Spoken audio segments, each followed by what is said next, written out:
Erkak bizning hayotimizda bizni qadriyatlarimiz va prinsiplarimizni buzish uchun kerak emas.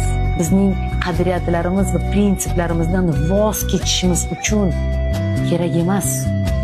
Uning roli bu bo'lishi kerak emas. Erkak bizni qo'llab-quvvatlovchi, erkak bizni erkak ekanimizni his qildiruvchi, sevimli ekanimizni his qildiruvchi, bizni avaylaydigan, ayaydigan, shu bilan birgalikda qanotimizni qayirib, sindirib, shunchaki qafasni ichiga solib qo'yadigan bo'lishi kerak emas. Bizga baland parvoz qilishimizga ruxsat berishi kerak. Parvoz qilsin ayol, zavqlansin, mazza qilsin. O'shanda uning ko'zlari porlab turadi.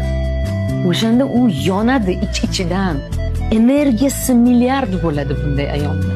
Va aynan shu energiyasini eriga, bolalariga, oilasiga